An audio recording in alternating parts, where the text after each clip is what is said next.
നമസ്കാരം. സമാനതകളില്ലാത്ത പ്രളയകാലത്ത് ജാതിയും മതവും രാഷ്ട്രീയവും വലിപ്പച്ചെറുപ്പവും എല്ലാം മറന്ന് ഒരുമിച്ചവർ ആണ് നമ്മൾ. അന്ന് ലോകത്തിനു മുന്നിൽ നമ്മൾ കാണിച്ചു കൊടുത്തതാണ് എന്താണ് കേരളം എന്ന്. പിന്നീട് മഹാമാരിക്കാലത്ത് പരസ്പരം കൈകോർത്ത് പ്രതിസന്ധികളെ അതിജീവിച്ചും കേരളം മാതൃകയായി. ആടിനെ വിറ്റും കുടുക്ക പൊട്ടിച്ചും ഒക്കെ കയ്യിൽ കരുതിയതെല്ലാം മലയാളികൾ നിറഞ്ഞ മനസ്സോടെ ദുരിതാശ്വാസ നിധിയിലേക്കിട്ടു. അപൂർവ രോഗം ബാധിച്ച 1.5 വയസ്സുകാരന് 18 കോടി രൂപയുടെ ചികിത്സാ ചെലവ് കണ്ടെത്താനും കേരളത്തിന് ഏറെ സമയം വേണ്ടി വന്നില്ല. ഇപ്പോഴിതാ വധശിക്ഷയ്ക്ക് വിധിക്കപ്പെട്ട് സൗദി ജയിലിൽ കഴിയുന്ന കോഴിക്കോട് കോടമ്പുഴ സ്വദേശി അബ്ദുറഹീമിനായി ലോകം ആകെയുള്ള മലയാളികളുടെ സ്നേഹം ഒഴുകിയെത്തിയിരിക്കുന്നു. മോചനത്തിന് ആയുള്ള ദയാധനം 34 കോടി രൂപ മണിക്കൂറുകൾ കൊണ്ട് സമാഹരിച്ചു കഴിഞ്ഞു. നമ്മൾ ഒരിക്കൽ കൂടി തല ഉയർത്തി കേരളം ഉറക്കെ വിളിച്ചു പറയുകയാണ്, ഇതാണ് റിയൽ കേരള സ്റ്റോറി എന്ന്. ന്യൂസ് ട്രെൻഡ്സിലേക്ക് എല്ലാ പ്രേക്ഷകർക്കും സ്വാഗതം.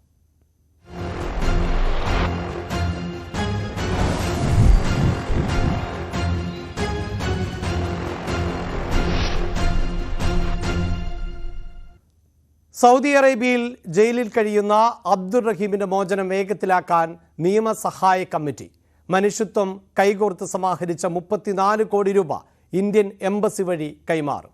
ധനമന്ത്രാലയത്തിൻ്റെ പ്രത്യേക അനുമതിയും തേടും. റഹീമിൻ്റെ മടങ്ങിവരവ് കാത്തിരിക്കുകയാണ് കുടുംബവും നാട്ടുകാരും. വാർത്തയുടെ വിശദാംശങ്ങളുമായി MS അനീഷ് കുമാർ ആണ് ചേരുന്നത്. അനീഷ്, ആദ്യം ഈ 34 കോടി രൂപ ആണ് സഹായധനം, ബ്ലഡ് മണി എന്ന നിലയിൽ നൽകേണ്ടി വരിക. ഒരു പക്ഷേ അത്രയും വലിയൊരു തുക എന്ന് കേൾക്കുമ്പോൾ പോലും മലയാളികൾക്ക് വലിയ അത്ഭുതമൊന്നും ഉണ്ടായിട്ടുണ്ടാകില്ല. കാരണം ഇങ്ങനെയൊരു തുകയൊക്കെ നമ്മൾ വിചാരിച്ചാൽ സാധ്യമാകും എന്ന് തന്നെ ഉറപ്പുണ്ടായിരുന്നു. പക്ഷേ അത് പ്രതീക്ഷിച്ചതിലേറെ വേഗത്തിൽ ആണ് ഈ തുക കണ്ടെത്താൻ സാധിച്ചത്. അങ്ങനെ ആ ധനസമാഹരണം ഇപ്പോൾ പൂർത്തിയായിരിക്കുകയല്ലേ?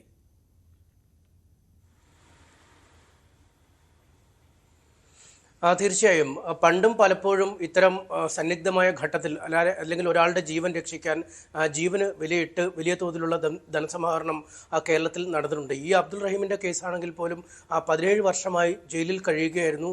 അദ്ദേഹത്തിന് വേണ്ടി പ്രവാസി ലോകത്ത് ഒന്നടങ്കം വലിയ പരിശ്രമങ്ങൾ നടക്കുകയായിരുന്നു. ഈ വർഷങ്ങൾ നീണ്ട പരിശ്രമങ്ങൾക്കൊടുവിലാണ് ഈ അദ്ദേഹത്തിൻ്റെ കൈകൊണ്ട് അബദ്ധവശാൽ മരണം സംഭവിച്ച ആ സൗദി ബാലൻ്റെ കുടുംബം ഇത്തരമൊരു ഒത്തുതീർപ്പിന് തയ്യാറാവുന്നു. 34 കോടി രൂപ നൽകിയാൽ, ദയാ പണമായി നൽകിയാൽ അല്ലെങ്കിൽ ബ്ലഡ് മണിയായി നൽകിയാൽ ഈ കേസിൽ നിന്നും രക്ഷപ്പെടുത്താം, അല്ലെങ്കിൽ തൂക്കുകാരിൽ നിന്നും രക്ഷപ്പെടുത്താമെന്ന ഒരു വാഗ്ദാനം മുന്നോട്ട് വെച്ചത്. ഇത് ഈ അറിഞ്ഞപ്പോൾ മുതൽ തന്നെ ക്ഷമിക്കണം, നാട്ടിൽ വലിയ കൂട്ടായ്മകൾ രൂപപ്പെടുകയും എങ്ങനെയും ഏത് വിധേനയും 17 വർഷമായി കാത്തിരിക്കുന്ന ഉമ്മയുടെ അടുത്തേക്ക് മകനെ എത്തിക്കുക എന്നൊരൊറ്റ ലക്ഷ്യത്തിലൂടി നാട്ടുകാർ രംഗത്തിറങ്ങുകയായിരുന്നു. ആദ്യം പ്രാദേശിക തലത്തിൽ ഒരു കമ്മിറ്റി ഉണ്ടാക്കി, ഒപ്പം വിദേശത്ത് ജിദ്ദ കേന്ദ്രമാക്കി മറ്റൊരു കമ്മിറ്റിയും പ്രവർത്തിച്ചു. രണ്ടും പരസ്പര പൂരകങ്ങളായാണ് നീങ്ങിയത്. കാരണം നിയമസഹായം അടക്കമുള്ള കാര്യങ്ങളിൽ കൂടുതൽ നടപടികൾ ചെയ്യാൻ കഴിയുക സൗദിയിലുള്ളവർക്കാണ്. അവിടെ നിന്നും പണസമാഹരണവും വലിയ തോതിൽ നടന്നുകൊണ്ട് മറുവശത്ത് കേരളത്തിൽ ശ്രമങ്ങളും ആരംഭിച്ചു. ആദ്യ ദിനങ്ങളിലൊക്കെ ഈ പണപ്പിരിവ് ആരംഭിച്ചപ്പോൾ അതിനൊരു മെല്ലെപ്പൊക്കെ ഉണ്ടായിരുന്നു. 1 കോടിയും 1.5 കോടിയും 2 കോടിയും ഒക്കെയായി ഇങ്ങനെ സാവധാനം മുന്നോട്ട് പോകുന്ന ഒരു സാഹചര്യമായിരുന്നു ഉണ്ടായിരുന്നത്. എന്നാൽ പിന്നീട് പരമാവധി മലയാളികളുള്ള ഇടങ്ങളിലേക്കൊക്കെ ഈ റഹീമിനെ സഹായിക്കണം എന്നുള്ള അഭ്യർത്ഥനയും ഒപ്പം ഈ ആപ്ലിക്കേഷൻ, റഹീമിന് വേണ്ടി പ്രത്യേകമായി തയ്യാറാക്കിയ ഒരു ആപ്ലിക്കേഷൻ ഉണ്ടായിരുന്നു. അതിൽ നമ്മൾ പണം നിക്ഷേപിക്കുമ്പോൾ ആ നിമിഷം തന്നെ പണം ക്രെഡിറ്റ് ആവുകയും അത് സംബന്ധിച്ച തത്സമയ വിവരങ്ങൾ അറിയുവാൻ കഴിയുകയും ചെയ്യുന്ന സുതാര്യമായ ഒരു സംവിധാനത്തിലേക്ക് നീങ്ങുകയും ചെയ്തു.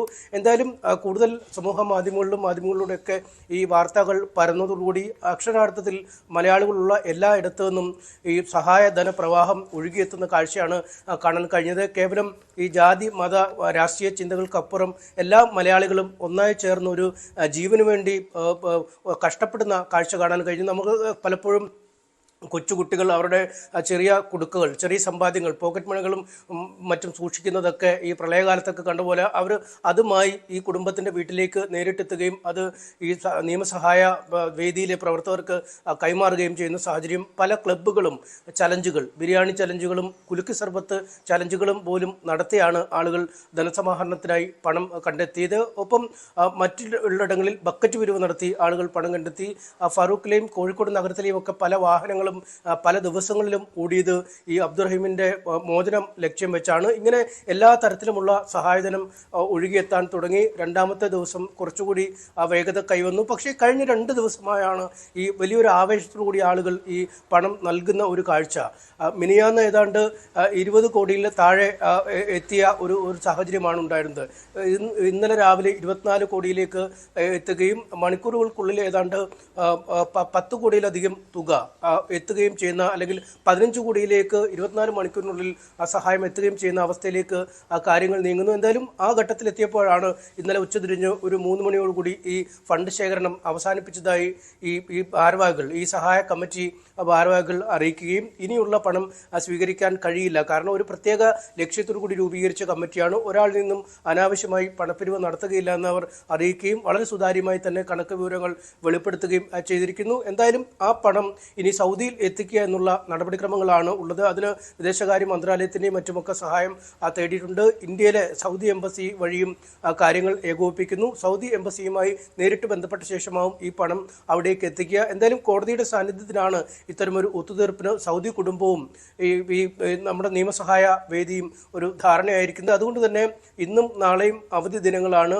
തിങ്കളാഴ്ച കോടതിയിൽ ഇക്കാര്യം അറിയിക്കും. തുടർന്ന് കോടതിയുടെ കൂടി മേൽനോട്ടത്തിൻ്റെ അടിസ്ഥാനത്തിൽ ഈ പണം അദ്ദേഹത്തിൻ്റെ കുടുംബത്തിന് കൈമാറും. പിന്നീട് വളരെ പെട്ടെന്ന് ഈ നടപടിക്രമങ്ങൾ പൂർത്തിയാകുമെന്ന പ്രതീക്ഷയാണുള്ളത്. എന്തായാലും 17 വർഷമായി മകനെ കാണാതെ കഴിയുന്ന ഒരു ഉമ്മയുടെ വേദനയാണ് എല്ലാവരെയും ഇത്തരം വലിയൊരു സഹായത്തിനായി അല്ലെങ്കിൽ ഇത്തരം വലിയൊരു കൃത്യത്തിനായി പ്രേരിപ്പിച്ചത്. ആ ഉമ്മ എത്രയും പെട്ടെന്ന് മകനെ കാണണം, മകനെ നേരിൽ കണ്ട് ഉമ്മ എന്നൊരു വിളി കേൾക്കണം എന്നാണ് ഇന്നലെയും നമ്മളോട് ആ ഉമ്മ പ്രതികരിച്ചത്. എന്തായാലും വലിയ തോതിൽ ആളുകൾ ആ വീട്ടിലേക്ക് ഇപ്പോഴും ആശംസകളുമായും ധനസഹായമായും ഒക്കെ എത്തിക്കൊണ്ടിരിക്കുന്നുണ്ട്. അഭിലാഷ്, തീർച്ചയായും അനീഷ സൂചിപ്പിക്കുന്നത് പോലെ ആവശ്യമായ പണം ഇതാ നമ്മൾ കണ്ടെത്തി കഴിഞ്ഞിരിക്കുന്നു, അതും മണിക്കൂറുകൾക്കുള്ളിൽ. ഇനി സാങ്കേതികമായ നടപടിക്രമങ്ങൾ, മറ്റ് കടമ്പകൾ കടക്കുക എന്നതാണ് പ്രധാനപ്പെട്ടത്. അവിടെ അനീഷ, സാധാരണക്കാരായ ഒന്നും ചെയ്യാനില്ല. പണം നൽകുക, അതിപ്പോൾ നമ്മൾ തുടക്കത്തിൽ തന്നെ സൂചിപ്പിച്ചു. ഇവിടെ ഒരു പ്രളയമുണ്ടായപ്പോൾ, മഹാമാരി ഉണ്ടായപ്പോഴെല്ലാം കഴിയുന്നത്ര തരത്തിൽ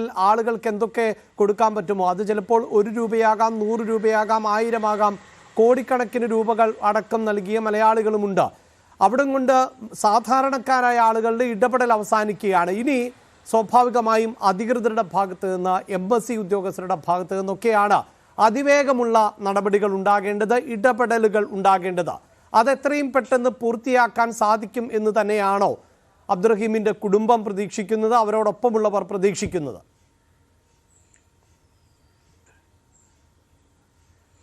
തീർച്ചയായും സാങ്കേതികമായ നടപടിക്രമങ്ങൾ വളരെ പെട്ടെന്ന് മുന്നോട്ട് പോകും, അല്ലെങ്കിൽ അത് പെട്ടെന്ന് പൂർത്തിയാവും എന്ന് തന്നെയാണ് പറയുന്നത്. എന്തായാലും അവധി ദിനമായതുകൊണ്ടാണ് പണം കൈമാറ്റം നടന്നിട്ടില്ല എന്ന് നമുക്ക് സൗദിയിൽ നിന്നും മനസ്സിലാക്കാൻ സാധിക്കുന്നത്. പക്ഷേ ഈ സൗദി കുടുംബവുമായി ഇതിനകം തന്നെ ഈ കമ്മിറ്റി ഭാരവാഹികൾ ബന്ധപ്പെട്ട് കഴിഞ്ഞിരിക്കുന്നു. നിങ്ങൾ പറഞ്ഞ പണം, അല്ലെങ്കിൽ ഈ ഒരു മനുഷ്യൻ്റെ ജീവന് വിലയായി ആവശ്യപ്പെട്ട പണം തയ്യാറാക്കി കഴിഞ്ഞിരിക്കുന്നു. അതിനെയും സാങ്കേതികമായ ഈ വിദേശകാര്യ മന്ത്രാലയത്തിൻ്റെയും എംബസികളുടെയും ഒക്കെ ഒരു സഹായത്തോടുകൂടി അത് കൈമാറേണ്ട നടപടിക്രമങ്ങളാണുള്ളത്. പക്ഷേ അത് കോടതിയെ ഔദ്യോഗികമായി അറിയിക്കണം. അഭിഭാഷകർ അതിനുള്ള നടപടിക്രമങ്ങൾ ഇതിനകം തന്നെ ചെയ്തു കഴിഞ്ഞിരിക്കുന്നു. തിങ്കളാഴ്ച കോടതി ചേരുമ്പോൾ തന്നെ ഈ കാര്യം അറിയിക്കുകയും ഒപ്പം സൗദി കുടുംബം ഈ കോടതിയിൽ ഉണ്ടാവുകയും ചെയ്യുമെന്നാണ് മനസ്സിലാക്കാൻ കഴിയുന്നത്. അങ്ങനെയെങ്കിൽ അന്ന് തന്നെ നടപടിക്രമങ്ങൾ പൂർത്തിയാക്കി പണം കൈമാറ്റം പൂർത്തിയായാൽ പിന്നീട് ഔദ്യോഗികമായ ചില നടപടിക്രമങ്ങൾ കൂടിയേ ബാക്കിയുണ്ടാവൂ എന്നാണ് മനസ്സിലാക്കാൻ കഴിയുന്നത്. പക്ഷേ നമ്മുടെ നാട്ടിലെ നിയമ സംവിധാനം പോലെയൊന്നുമല്ല, കുറച്ചുകൂടി സങ്കീർണമായ, കുറച്ചുകൂടി ശക്തമായ ശിക്ഷകൾ നൽകുന്ന ഒരിടമൊക്കെയാണ്. അതുകൊണ്ട് ഇതിൻ്റെ നടപടിക്രമം എത്ര ദിവസം വരെ നീണ്ടുപോകാം എന്നതിനെക്കുറിച്ച് ഇപ്പോഴും കൃത്യമായ ധാരണയില്ല. പക്ഷേ ഇത്രയും അധികം വർഷം ജയിലിൽ കടന്ന ആളാണ് ആളാണ്. അതുകൊണ്ട് നടപടിക്രമങ്ങൾ പൂർത്തിയാക്കിയാൽ അധികം വൈകാതെ അദ്ദേഹത്തിന് കേരളത്തിലേക്ക് എത്താൻ കഴിയുമെന്നാണ് നമുക്കിപ്പോൾ ഈ ഘട്ടത്തിൽ മനസ്സിലാക്കാൻ കഴിയുന്നത്. എന്തായാലും നാട്ടിലെത്തുമ്പോൾ അദ്ദേഹത്തിന് മാന്യമായി ജീവിക്കുന്നതിനുള്ള സംവിധാനം ഒരുക്കുന്നതിനായി കൂട്ടായ്മകളും ഈ പള്ളി കമ്മിറ്റികളും ഈ ബോച്ചയെ പോലുള്ള ആളുകളുമൊക്കെ തയ്യാറായി ഇതിനകം രംഗത്ത് വന്നിട്ടുണ്ട്. എന്തായാലും അദ്ദേഹത്തിൻ്റെ ദീർഘനാളത്തെ പ്രവാസി ജീവിതം ജയിലറയ്ക്കുള്ളിൽ കഴിയേണ്ടി വന്ന ഒരു മനുഷ്യനാണ്. അദ്ദേഹത്തിൻ്റെ യൗവനം പൂർണ്ണമായും ജയിലിൽ തളയ്ക്കപ്പെട്ട ഒരു അവസ്ഥയിലാണുള്ളത്. എന്തായാലും തിരിച്ച് മടങ്ങി എത്തുമ്പോൾ വളരെ മാന്യമായി ജീവിക്കാൻ കഴിയുന്ന ഒരു സാഹചര്യം അദ്ദേഹത്തിന് ഒരുക്കും എന്ന് തന്നെയാണ് ഇതുമായി ബന്ധപ്പെട്ട എല്ലാവരും പറയുന്നത്. ഇപ്പോഴും സഹായഹസ്തങ്ങളുമായി നിരവധി പേർ ഈ കുടുംബത്തിലേക്ക് എത്തുന്നെങ്കിൽ പോലും ഇനി സഹായം ആവശ്യമില്ല. കാരണം ഏത് ലക്ഷ്യത്തോടു കൂടിയാണോ ഈ സഹായധനം അഭ്യർത്ഥിച്ചത് ആ ലക്ഷ്യം പൂർത്തിയായി കഴിഞ്ഞിരിക്കുന്നു എന്നാണ് ആ കുടുംബം എല്ലാവരോടും പറയുന്നത്. അതുതന്നെ ഒരു വലിയ മാന്യതയാണ്. കാരണം പലപ്പോഴും നമുക്കറിയാം നന്മ മരങ്ങൾ എന്നൊക്കെ വിശേഷിപ്പിക്കപ്പെടുന്ന ആളുകളൊക്കെ ഉണ്ട്. അവർ അനുസ്യൂതമായി പിരിവുകൾ നടത്തുകയും ആളുകൾക്ക് നൽകുന്നത് പിരിക്കുന്നതിൽ പകുതി പോലും നൽകാത്ത സാഹചര്യം, അല്ലെങ്കിൽ അതിൽ വലിയ തട്ടിപ്പുകൾ നടത്തുന്ന ഒരു സാഹചര്യമൊക്കെ ഉണ്ട്. അതുകൊണ്ടാണ് ഏറ്റവും സുതാര്യമായ രീതിയിലാണ് ഈ പിരിവ് പൂർത്തിയാക്കിയതെന്ന് നമുക്ക് പറയാൻ കഴിയുന്നത്. എന്തായാലും അതിൻ്റെ ആ പിരിവിൻ്റെ സുതാര്യത പോലെ തന്നെ എല്ലാ നല്ല മനസ്സുകൾ നൽകിയ സഹായത്തിൻ്റെ അർത്ഥം ഉൾക്കൊണ്ട് തന്നെ ഒരു കൃത്യമായ നടപടി അധികം വൈകാതെ കോടതിയിൽ നിന്നും ഉണ്ടാകുമെന്ന് നമുക്ക് പ്രതീക്ഷിക്കാം. തീർച്ചയായും 2006 നവംബർ മാസത്തിൽ ആയിരുന്നു സൗദിയിൽ അബ്ദുൾ റഹീം എത്തിയത്. ഒരു മാസത്തിനകം തന്നെ അദ്ദേഹം ഈ കൈപ്പിഴ സംഭവിച്ചതിനെ തുടർന്ന് മനഃപൂർവ്വമല്ലാത്ത പിഴവ് മൂലം ആണ് എങ്കിൽ പോലും 15-കാരൻ ആണ് മരണപ്പെട്ടത്. അതുകൊണ്ട് തന്നെ സൗദിയെപ്പോലൊരു രാജ്യത്ത് മനഃപൂർവ്വമല്ലാതെ ചെയ്യുന്ന ഇത്തരം പ്രവൃത്തികൾക്ക് പോലും കടുത്ത ശിക്ഷയാണ് ലഭിക്കുന്നത്. ആ ശിക്ഷയാണ് കഴിഞ്ഞ 18 വർഷമായി അബ്ദുൾ റഹീം അനുഭവിക്കുന്നത്. അതിനുശേഷം ആണ് അദ്ദേഹം മോചിതനാകാൻ പോകുന്നത്. അതാകട്ടെ കേരളക്കര ഒന്നാകെ അല്ലെങ്കിൽ മലയാളികളുടെ ഒന്നാകെയുള്ള സഹായഹസ്തത്തിൻ്റെ ഭാഗമായാണ്. അനീഷ്, ഇതിലെടുത്ത് പറയേണ്ടത്, അനീഷ് സൂചിപ്പിച്ചു കഴിഞ്ഞു, മോചനം സാധ്യമാകുന്നു, അതിനുവേണ്ടി മലയാളികൾ എല്ലാവരും ഒറ്റക്കെട്ടായി നിൽക്കുന്നു. അതിനപ്പുറത്ത് ഈ ജയിൽവാസമൊക്കെ അനുഭവിച്ചതിന് ശേഷം തിരിച്ചെത്തുന്നവർ, അതിപ്പോൾ കേരളത്തിൽ തന്നെയുള്ളവരാകട്ടെ, അവർക്ക് മറ്റൊരു തൊഴിൽ കണ്ടെത്തുക, ഏതെങ്കിലും ഒരു തൊഴിലിടത്തിൽ ഏതെങ്കിലും തൊഴിൽ ലഭിക്കുക, ഇതൊക്കെ അങ്ങേയറ്റം ശ്രമകരമായ ഒന്നാണ്. അനീഷ് തന്നെ സൂചിപ്പിച്ചു കഴിഞ്ഞു, യൗവനകാലം പൂർണ്ണമായും ജയിലിൽ അടയ്ക്കപ്പെട്ട ഒരാളാണ്. പുറത്തിറങ്ങിയാൽ പുതിയൊരു തൊഴിൽ ലഭിക്കുക എന്നത് അങ്ങേയറ്റം ശ്രമകരമാണ്. അവിടെ പോലും മലയാളികൾ മാതൃകയാകുന്നൊരു സാഹചര്യമാണല്ലോ ഉള്ളത്. ഒരു തൊഴിൽ നൽകാൻ ഒരുക്കമായി ആളുകൾ, അല്ലെങ്കിൽ ഒരു സംരംഭം ആരംഭിക്കാൻ സഹായം ആയി ആളുകളൊക്കെ നിൽക്കുന്ന ഒരു സാഹചര്യം.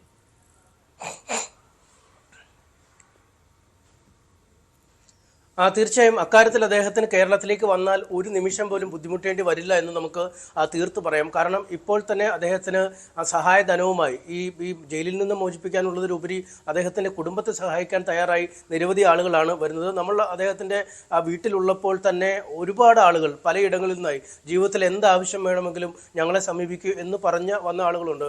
പ്രത്യേകിച്ചും ഈ ക്ലബിൻ്റെ ഭാരവാഹികളും മറ്റുമൊക്കെ മലപ്പുറം, കോഴിക്കോട്, തൃശ്ശൂർ തുടങ്ങിയ ഇടങ്ങളിൽ നിന്നൊക്കെ ഉള്ള യുവജന സംഘടനകളുടെ പ്രതിനിധികൾ ഇന്നലെ അവരുടെ വീട്ടിലെത്തിയിരുന്നു. കാരണം അവരുടെ പ്രാദേശിക ഇടങ്ങളിൽ പിരിവ് നടത്തി ആളുകളിൽ നിന്ന് ലഭിച്ച പണവുമായി നേരിട്ട് അദ്ദേഹത്തിൻ്റെയൊക്കെ വീട്ടിലേക്ക്, അതായത് ആപ്പിൽ കൂടി കയറി പണം നിക്ഷേപിക്കാൻ കഴിയാതെ വരുമ്പോൾ ആശങ്ക ഒഴിവാക്കാനായി അവർ നേരിട്ട് വാഹനം പിടിച്ച് കോഴിക്കോട് ഫാറൂഖിലെത്തി ഇവരുടെ വീട്ടിൽ ഈ പണം കൈമാറുന്ന കാഴ്ചകളും കണ്ടു. ഒപ്പം 10 വയസ്സിൽ താഴെ പ്രായമുള്ള ഒരു കുട്ടിയെ കണ്ടു. അവൻ്റെ പണം നേരിട്ട് കൊടുക്കാനായി ആ വീട്ടിൽ വന്ന് കൈമാറി. തുടർന്ന് ആ വീടിൻ്റെ സമീപ പ്രദേശങ്ങളിലെ വീടുകളിൽ നിന്നും പിരിവെടുത്ത് ആ പണം ആയി ആ വീട്ടിലേക്ക് വരുന്ന ഒരു സാഹചര്യവും ഒക്കെ ഉണ്ട്. അതുകൊണ്ട് തന്നെ നന്മ വലിയ രീതിയിൽ ഇക്കാര്യത്തിൽ പ്രവർത്തിക്കുന്നു. ബോച്ചെ ഇന്നലെ തന്നെ കോഴിക്കോട് എത്തിയിരുന്നു. അദ്ദേഹത്തിൻ്റെ യാചന യാത്ര കുറേ ദിവസങ്ങളായി നടത്തി ഈ മനസ്സിലേക്ക് ഇത് എത്തിക്കാനൊക്കെ വളരെ സഹായകരമായി എന്ന് കുടുംബവും പറയുന്നു. അദ്ദേഹം എത്തി ഇന്നലെ ബോച്ചെ ഒരു ടീ പൗഡർ കട അദ്ദേഹത്തിന് ഇട്ട് നൽകാമെന്ന് അറിയിച്ചിരിക്കുന്നു. ഒരു വലിയ തരക്കേടില്ലാത്ത ഒരു ബിസിനസ് എന്ന രീതിയിൽ കൊണ്ടുപോകാൻ കഴിയും. മറ്റു പല ആളുകൾ, സമൂഹത്തിൻ്റെ നാനാ ശ്രേണിയിലുള്ള ആളുകൾ അദ്ദേഹത്തിന് ജോലി നൽകാം എന്ന് അദ്ദേഹവുമായി ബന്ധപ്പെട്ട ഈ നിയമസഹായ കമ്മിറ്റിക്ക് ഇതിനകം തന്നെ ഉറപ്പ് നൽകിയിട്ടുണ്ട്. ഏത് തരത്തിലുള്ള ജോലി വേണമെങ്കിലും അദ്ദേഹത്തിന് സ്വീകരിക്കാൻ പര്യാപ്തമായ രീതിയിലുള്ള സഹായം ഒഴുകുന്നു. ഒപ്പം ഈ നിലവിലുള്ള ബിസിനസ്സിനേക്കാൾക്ക് ഉപരി വലിയൊരു വ്യാപാരം അല്ലെങ്കിൽ കച്ചവടം തുടങ്ങാനുള്ള സഹായം നൽകാമെന്നും പലരും അറിയിച്ചിട്ടുണ്ട്. എന്തായാലും അദ്ദേഹത്തിന് ഒരു നിമിഷം പോലും നാട്ടിൽ വന്നാൽ അലസമായി ഇരിക്കേണ്ടി വരില്ല. പഴയ കാര്യങ്ങൾ, തടവറയിലെ ജീവിതമൊക്കെ ഓർത്ത് അദ്ദേഹത്തിൻ്റെ ജീവിതം പിന്നോട്ട് കൊണ്ടുപോകേണ്ട ആവശ്യം എന്തായാലും വരില്ല. അദ്ദേഹത്തിന് ജീവിതത്തിൽ നഷ്ടപ്പെട്ട സമയം തിരിച്ചു പിടിക്കാൻ കഴിയുന്ന എല്ലാ രീതിയിലുള്ള സഹായവും അദ്ദേഹത്തിനും അദ്ദേഹത്തിൻ്റെ അമ്മയോടൊപ്പം സുഖമായി ജീവിക്കാൻ കഴിയുന്ന എല്ലാ സഹായവും നൽകാൻ ആളുകൾ സന്നദ്ധരാണ്. അദ്ദേഹം ഒന്ന് വരാനായുള്ള കാത്തിരിപ്പിലാണ് ഇനി ജനങ്ങൾ. തീർച്ചയായും അത്തരത്തിൽ ഒന്നടങ്കം ആളുകൾ കാത്തിരിക്കുകയാണ്. ഇപ്പോൾ Shri P T Kunjumuhammad telephone ലൈനിലുണ്ട്. ശ്രീ പി ടി കുഞ്ഞുമുഹമ്മദ്, താങ്കൾ ഒരു കാലത്ത് ഒരു പക്ഷേ ഇതുപോലെ സമൂഹ മാധ്യമങ്ങളിലൂടെ വളരെ പെട്ടെന്ന് ആളുകളിലേക്ക് വാർത്തകൾ എത്തിക്കുക, അങ്ങനെ ധനസഹായം അടക്കം ലഭിക്കുക, അല്ലെങ്കിൽ അവരെ തിരികെ കൊണ്ടുവരുവാനുള്ള മാർഗങ്ങൾ തുറക്കുക എന്നതൊക്കെ ഇപ്പോൾ വളരെ എളുപ്പമാണ്. പക്ഷേ അതിനൊക്കെ മുമ്പ് തന്നെ ടെലിവിഷൻ പ്രോഗ്രാമിലൂടെ അടക്കം കാണാതായിട്ടുള്ള, ഒറ്റപ്പെട്ടു പോയിട്ടുള്ള, എവിടെയെന്നറിയാത്ത ആളുകളെയൊക്കെ തിരികെ എത്തിക്കാൻ മുൻകൈ എടുത്തിട്ടുള്ള ഒരാൾ കൂടിയാണ്.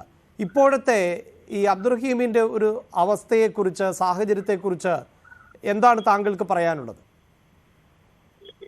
ഇത് മലയാളി ലോകത്തിലെ തന്നെ മാനവികത ഉയർത്തിപ്പിടിക്കുന്ന ഒരു സമൂഹമായി മാറി എന്നുള്ളതിനൊരു തെളിവായിട്ടാണ് റഹീമിന്റെ ഈ മോചനദ്രവ്യം നമ്മൾ സമാഹരിച്ചതിലൂടെ കാണുന്നത്. കേരളം ജാതി മതങ്ങൾക്കപ്പുറം മതേതരത്തിന്റെയും ജനാധിപത്യത്തിന്റെയും മൂല്യങ്ങൾ ഉയർത്തിപ്പിടിക്കുന്ന അപൂർവ സമൂഹമാണ് എന്ന് ലോകത്തിന് കാണിച്ചു കൊടുക്കുന്ന ഒന്നായിട്ടാണ് ഇത്. നമ്മൾ പത്രത്തിലൂടെ വായിച്ച ഒരു സംഭവം വെച്ചിട്ട് അയാളൊരു നിരപരാധിയായിട്ടുള്ള ഒരു മനുഷ്യനാണെന്നാണ് ഞാൻ മനസ്സിലാക്കുന്നത്. അദ്ദേഹത്തോട് ഇപ്പൊ കോടതിയിൽ, അവിടുത്തെ ഒരു കോടതിയിലെ ഒരു ഗുണമായിട്ട് തോന്നുന്നത് ഇത്തരം ശിക്ഷകളില് ഈ മോചനദ്രവ്യം എന്ന് പറയുന്ന ഒരു സംഭവമുണ്ട്. അന്നല്ലേ അത് കൊടുത്തില്ലെങ്കിലേ കൊല്ലുള്ളൂ. പക്ഷെ ഇത്രയും ഭീമമായ ഒരു സംഖ്യ ആ കുടുംബം ചോദിച്ചത് വെറും കൊടും ക്രൂരതയാണ് എന്ന്. അത് ഇത്തരത്തിലുള്ള മനോഭാവം ഈ ജോലി ചെയ്യുന്ന പാവപ്പെട്ടവരോട് കാണിക്കുന്ന ഒരു മനോഭാവം അറബികളിൽ പഴയ കാലത്തുണ്ട്, ഇപ്പോഴും ഉണ്ട്. എല്ലാവരും ഒന്നാണെന്ന് ഞാൻ പറയുന്നില്ല. പക്ഷെ ആ ക്രൂരതയുടെ മുഖം കൂടിയാണ് ആ വിധി, ഈ മോചനദ്രവ്യത്തിന്റെ വലിയ തുക എന്നുകൂടി നമ്മൾ മനസ്സിലാക്കണം. ആരോ ചോദിച്ച ആടുജീവിതം ഇറങ്ങിയപ്പോ ഇതൊക്കെ നടക്കുന്നതാണ്. അതിലപ്പുറം നടന്നിട്ടുണ്ട്. എത്രയോ കഥകളുണ്ട്, എത്രയോ സ്റ്റോറികൾ എന്റെ കയ്യിലുണ്ട്. ഇതൊക്കെ ഉണ്ട്. കാരണം അതൊരു അടിമത്തം ഇന്നും നിലനിൽക്കുന്ന ഒരു വ്യവസ്ഥിതിയാണ് അവിടുത്തെ സ്പോൺസർഷിപ്പ് എന്ന് പറയുന്നത്. അപ്പൊ അതൊക്കെ നമ്മൾ മനസ്സിലാക്കേണ്ടതുണ്ട്. അത് നമ്മളിങ്ങനെ വെറുതെ അറേബ്യയിൽ നിലനിൽക്കുന്നൊക്കെ വലിയ മഹത്തരമാണ് എന്നൊന്നും കൊട്ടിഘോഷിച്ചിട്ടൊന്നും കാര്യമില്ല. അവിടെ അടിമത്ത വ്യവസ്ഥിതിക്ക് തുല്യമായ സ്പോൺസർഷിപ്പ് ഒന്നും നിലനിൽക്കുന്നു എന്നുള്ളതാണ്. ഇപ്പോഴും നിലനിൽക്കുന്നു. മാത്രമല്ല നമ്മുടെ എംബസികൾ എന്നൊക്കെ പറയുന്നത് എന്തൊരു എംബസി എന്നാ പറയാ. ഈ മൂന്നാം ലോക രാജ്യങ്ങളിലെ പാകിസ്ഥാൻ, ഇന്ത്യ, ബംഗ്ലാദേശ്, അസം എംബസി എന്നൊക്കെ പറഞ്ഞാൽ ഒരു വിലയില്ലാന്ന് അവർക്കൊന്നും ഒരു വിലയില്ല. ഇവര് വെറുതെ പറയണതാണ് വേണ്ടെന്ന്. അതേ സ്ഥാനത്ത് ജർമ്മൻകാരനെ ഒന്ന് തൊട്ട് നോക്കട്ടെ, അല്ലെങ്കിൽ ഫ്രഞ്ചുകാരനെ ഒന്ന് തൊട്ട് നോക്കട്ടെ, അപ്പൊ കാളായിട്ട് എടുക്കും. അതൊന്നും അവരോടൊന്നും ഇത് കാണിക്കില്ല. ഒരു ജർമ്മൻകാരന്റെ പാസ്പോർട്ട് ഒരു അറബി പിടിച്ചു വെച്ചപ്പോ ജർമ്മൻ എംബസിന്ന് ഒരൊറ്റ ഫോൺ കോളാണ്, ഇത് നിന്റെ തന്ത കൊടുത്ത പാസ്പോർട്ടല്ല, ഇത് ഫെഡറൽ ജർമ്മനിയുടെ പാസ്പോർട്ടാണ്, 5 മിനിറ്റിനുള്ളിൽ നീ കൊടുത്തില്ലെങ്കിൽ വിവരം അറിയുന്ന പറഞ്ഞു. അത് അപ്പൊ കൊടുത്തു. ഇത് എനിക്ക് അനുഭവമുള്ള പറയണതാ. അപ്പൊ അതൊന്നിനുള്ളൊരു താക്കത്ത്, അല്ലെങ്കിൽ ഒരു എന്താ പറയാ, ഇന്ത്യയുടെ ലോകത്തിലെ ഏറ്റവും വലിയ ജനാധിപത്യ രാഷ്ട്രമായ ഇന്ത്യയെ പ്രതിനിധീകരിക്കുന്ന എംബസികൾക്ക് ബലമില്ല, ശക്തിയില്ല, ഒരു തരത്തിലുള്ള എന്താ പറയാ ഡിപ്ലോമാറ്റിക് ആയിട്ടുള്ള ഒരു അധികാരത്തിന്റെയും അല്ലെങ്കിൽ ആ രാജ്യത്തിന്റെ പ്രാതിനിധ്യത്തിന്റെയും ഒന്നും തന്നെ വില കാണുന്നില്ല എന്നുള്ളതാണ്. ഇതൊക്കെ നമ്മൾ വീണ്ടും പരിശോധിക്കേണ്ടതാണ്. ഇന്ത്യൻ എംബസി എന്നൊക്കെ ഒരു കാര്യം ഞാൻ അംഗീകരിക്കുന്നു. ഒരു കോടിയോളം വരുന്ന ഇന്ത്യക്കാരുണ്ട് എന്നാണ് എനിക്ക് തോന്നുന്നത്. 1 കോടിയിൽ കൂടുതലുണ്ട് ഇന്ത്യക്കാർ വേണമെന്നുണ്ടെങ്കിൽ ഗൾഫ് രാജ്യങ്ങളിൽ. ഇത്തരം ആളുകളുടെ ഈ പ്രശ്നങ്ങൾ ഏറ്റെടുക്കുക എന്ന് പറഞ്ഞാൽ അറസ്റ്റ് ചെയ്ത് ആരറിയുന്നു, വേറെ ഏതൊരു എംബസിയിലും അറസ്റ്റ് ചെയ്താല് അപ്പൊ തന്നെ എംബസിനെ അറിയിക്കണം. ഒരു പൗരനെ. ഇവിടെ ഏതെങ്കിലും എംബസികൾക്ക് ഇന്ന പൗരനെ അറസ്റ്റ് ചെയ്യുന്ന പറയാൻ പറ്റുമോ? കാണാതായാല് അപ്പൊ ഞാൻ എൻ്റെ 2500 കേസെങ്കിലും കൈരളിയിൽ ഞാൻ ചെയ്തിട്ടുണ്ട്. വളരെയധികം നന്ദി ശ്രീ പി ടി കുഞ്ഞു മുഹമ്മദ് ഞങ്ങളോട് പ്രതികരിച്ചതിന്. ഗംഭീരായി. ശരി, വളരെയധികം. അതായത് ജാതിമത ചിന്തകൾക്ക് ഒക്കെ അപ്പുറത്ത് മലയാളിയുടെ കൂട്ടായ്മ കൂടിയാണ് ഇതിലൂടെ പ്രകടമാകുന്നത്. ഇത് വലിയൊരു നേട്ടം എന്ന് തന്നെയാണ് അദ്ദേഹം ഉയർത്തി കാണിക്കുന്നത്. അതോടൊപ്പം ഞങ്ങളുടെ ക്യാമറാമാൻ വിനോദ് ഇപ്പോൾ ഈ കുടുംബത്തിൽ ഉണ്ട്. ആ കുടുംബത്തിൽ നിന്നുള്ള കാഴ്ചകൾ തന്നെയാണ് പ്രേക്ഷകരെയും സംബന്ധിച്ചിടത്തോളം ഏറ്റവും പ്രധാനപ്പെട്ടത്. കാരണം ആ ഉമ്മയുടെ കാത്തിരിപ്പ് 18 വർഷമായി അബ്ദുറഹീമിൻ്റെ ഉമ്മ കാത്തിരിക്കുകയാണ് മകൻ്റെ വരവിനു വേണ്ടി. വിനോദ് ആ ദൃശ്യങ്ങളിലേക്ക് പോകും.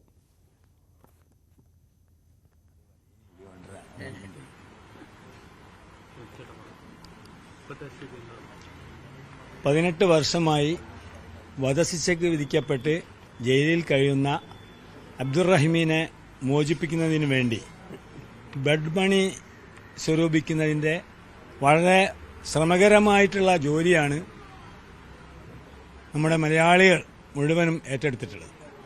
മലയാളി സമൂഹം ആദ്യമായി മൊത്തത്തിലൊരു പ്രയാസങ്ങൾ ഉണ്ടായിരുന്നെങ്കിലും 4 ദിവസം കൊണ്ട് അഭൂതപൂർവമായിട്ടുള്ള മുന്നേറ്റമാണ് ഈ രംഗത്ത് നമുക്ക് നടത്താൻ കഴിഞ്ഞിട്ടുള്ളത്. ഇതിൽ നിന്ന് പ്രവർത്തിച്ച ഒരുപാട് ആളുകളുണ്ട്. അവർക്ക് നന്ദി പറയാതെ നമുക്കൊന്നും സംസാരിക്കാൻ കഴിയില്ല. പ്രാദേശിക രൂപത്തിൽ പറഞ്ഞാൽ ഒരുപാട് ചെറുപ്പക്കാർ പല രൂപത്തിൽ, കുട്ടികൾ കുഞ്ചിയിൽ ഇട്ട പൈസ മുതൽ, അതുപോലെ ബക്കറ്റുമായി പോയിട്ട് നമ്മുടെ ബൈപ്പാസിൽ അതുപോലെ NH-ലൊക്കെ തന്നെയുള്ള പിരിവ് നടത്തിയത്, മറ്റ് ആഘോഷ കേന്ദ്രങ്ങളിൽ ബീച്ചിലൊക്കെ പിരിവ് നടത്തി പ്രവർത്തിച്ച്, അതുപോലെ തന്നെ ഒരുപാട് ആളുകൾ മത മേലധ്യക്ഷന്മാർ, സാമൂഹ്യ സാംസ്കാരിക രാഷ്ട്രീയ രംഗങ്ങൾ പ്രവർത്തിക്കുന്നവർ, അവസാനം നമ്മുടെ ബോബി ചെമ്മനൂരിൻ്റെ കോച്ചിൻ്റെ പ്രവർത്തനങ്ങൾ, ഇതൊക്കെ തന്നെ വളരെ ശ്ലാഘനീയമാണ്. അതൊക്കെ തന്നെ ഈ പ്രവർത്തിക്കുന്ന ചെറുപ്പക്കാരും മറ്റുമായ പ്രവർത്തകർക്ക് ഉത്തേജനം നൽകുന്ന പ്രവർത്തനമായിരുന്നു. ഈ 4 ദിവസം കൊണ്ട് നമ്മൾ ഉദ്ദേശിച്ചതിലധികം നമുക്ക് മുന്നോട്ട് പോകാൻ കഴിഞ്ഞു. ഇന്നലെ വൈകുന്നേരത്തോടു കൂടെ ഉച്ചയ്ക്ക് ശേഷം അവസാനിപ്പിക്കേണ്ട ഒരു ഗതിയിലെത്തി. 9 മിനിറ്റ് കൊണ്ട് 1 കോടി ഉറുപ്പ്യ നമ്മുടെ ആപ്പിലേക്ക് വരുന്ന ഒരു അവസ്ഥ ഉണ്ടായി. ഇതെല്ലാം തന്നെ ഞങ്ങൾ ഞെട്ടിച്ചു. അതുകൊണ്ട് തന്നെ പെട്ടെന്ന് സ്റ്റോപ്പ് ചെയ്യേണ്ട ഒരവസ്ഥയിലേക്ക്, ഓഡിറ്റ് കഴിഞ്ഞതിന് ശേഷം മാത്രം നമ്മൾ ആലോചിച്ചാൽ മതി എന്നുള്ള രീതിയിലേക്ക് എത്തിച്ചു. ഇനി നമ്മൾ ഫണ്ടിന്റെ കാര്യത്തിൽ വിഷയങ്ങളൊക്കെ തീർന്നു. ഇനി അതിന്റെ നടപടിക്രമങ്ങൾ ഇന്നിപ്പോൾ 10:30 മണിക്ക് ഇതിന്റെ ട്രസ്റ്റ് കമ്മിറ്റി മറ്റ് ബന്ധപ്പെട്ട ഒരു മീറ്റിംഗ് ഉണ്ട്. അതിൽ കാര്യങ്ങളൊക്കെ മുന്നോട്ട് കൊണ്ടുപോകാനുള്ള തീരുമാനമെടുത്ത് നമ്മൾ ഇനിയും അതിന്റെ ശ്രമങ്ങൾ നടത്തേണ്ടത്. എംബസി മുഖേന ഈ ഫണ്ട് ആ കുടുംബത്തിന് എത്തിക്കുക എന്നുള്ളതാണ് അടുത്ത ജോലി. അതിന്റെ നടപടിക്രമങ്ങളൊക്കെ തന്നെ പാലിക്കേണ്ടത്. അതൊക്കെ ചർച്ച ചെയ്തു വരികയാണ്. ഏതായിരുന്നാലും താമസിയാതെ തന്നെ ആ ഉമ്മയുടെ കണ്ണീര് പറ്റുന്ന രൂപത്തിലേക്ക് അബ്ദുറഹീമിനെ ഇവിടെ എത്തിക്കാൻ കഴിയുമെന്നുള്ള പ്രതീക്ഷയിലാണ് കമ്മിറ്റി, ഞങ്ങളൊക്കെ തന്നെ. ഈ നാട്ടുകാർ, എല്ലാ സാമൂഹിക രംഗത്തെല്ലാം പ്രവർത്തിക്കുന്ന ആളുകളൊക്കെ. ഇതാണ്, അതായത് പ്രദേശവാസികൾ ഉൾപ്പെടെയുള്ളവരുടെ പ്രതികരണങ്ങൾ നമ്മൾ കേട്ടുകഴിഞ്ഞു. 9 മിനിറ്റ് കൊണ്ട് 1 കോടി രൂപ ഒരു ആപ്പിലേക്ക് എത്തുന്നു. ഇതാ ഇപ്പോൾ അബ്ദുറഹീമിൻ്റെ ഉമ്മയുടെ അടുത്തേക്കാണ് വിനോദ് പോകുന്നത്. തീർച്ചയായും ആ ഉമ്മയ്ക്ക് എന്താണ് പറയാനുള്ളത്, ഉമ്മയുടെ പ്രതീക്ഷ എത്രത്തോളം എന്നതൊക്കെ വളരെ പ്രധാനപ്പെട്ടതാണ്. ഇപ്പോൾ അബ്ദുറഹീമിൻ്റെ വസതിയിൽ നിന്നുള്ള ദൃശ്യങ്ങൾ ആയിരുന്നു ഞങ്ങളുടെ ക്യാമറ പേഴ്സൺ വിനോദ് പങ്കുവെച്ചുകൊണ്ടിരുന്നത്. അവിടെ ഈ ധനസമാഹരണത്തിനടക്കം നേതൃത്വം നൽകിയവരുടെ പ്രതികരണങ്ങൾ അടക്കം നമ്മൾ കേട്ടുകഴിഞ്ഞു. വളരെ പെട്ടെന്ന്, അതായത് പ്രതീക്ഷിച്ചതിനേക്കാൾ വേഗത്തിൽ ആണ് ഈ പണം എത്തിയത്. അത് അവരെ ഞെട്ടിച്ചു എന്നാണ് പറയുന്നത്. അങ്ങനെ പണം എത്തുന്ന ഒരു സാഹചര്യം ഉണ്ടാകുന്നു. മറ്റ് ഉള്ളവർ, നാനാഭാഗങ്ങളിൽ നിന്നുള്ളവർ ഒക്കെ ഈ അബ്ദുറഹീമിൻ്റെ മോചനത്തിനായി, ധനസമാഹരണത്തിനായി തയ്യാറാക്കിയ ആപ്പിലേക്ക് വളരെ പെട്ടെന്ന് പണം എത്തിക്കുന്ന ഒരു സാഹചര്യം ആണ് ഉള്ളത്. അങ്ങനെ മലയാളികൾ ഒരിക്കൽ കൂടി അത്ഭുതപ്പെടുത്തി എന്ന് ഇതിന് നേതൃത്വം നൽകിയ സംഘാടകർ തന്നെ പറയുന്ന സാഹചര്യം ആണ് ഉള്ളത്. അനീഷ് വീണ്ടും ചേരുന്നുണ്ട്. അനീഷ്, നമുക്ക് ആ വീട്ടിൽ നിന്നുള്ള ദൃശ്യങ്ങൾ പങ്കുവയ്ക്കുമ്പോൾ അവിടുത്തെ പ്രതികരണങ്ങൾ പങ്കുവയ്ക്കുമ്പോൾ മനസ്സിലാക്കാൻ സാധിക്കുന്നുണ്ട് എത്രത്തോളം വലിയ ഒരു സഹായമാണ് അവർക്ക് എത്തിയത് എന്ന്.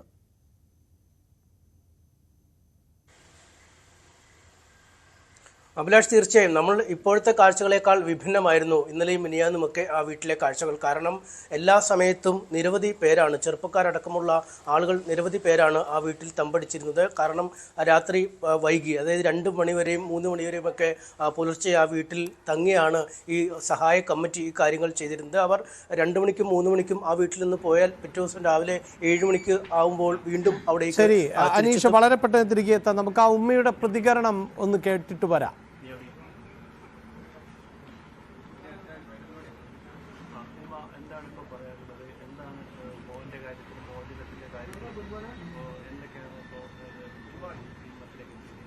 മോചനത്തിന് തന്നെ ഇവിടൊക്കെ ഒരു മോചനം ചെയ്യണമെങ്കിൽ പൈസ വേണമെന്നറിഞ്ഞു. അപ്പോൾ പൈസ ഇത്രയും കോടിക്കണക്കിന് ചോദിച്ച് അവിടെ നാട്ടുകാരും നിങ്ങളൊക്കെ എല്ലാവരും സഹകരണത്താൽ ആ പൈസ ഒക്കെ സ്വരൂപിച്ച് പൈസ ഒക്കെ ഒരു അയച്ചു കൊടുക്കാൻ ഒരുങ്ങുകയൊക്കെ ചെയ്തിട്ടുണ്ട്.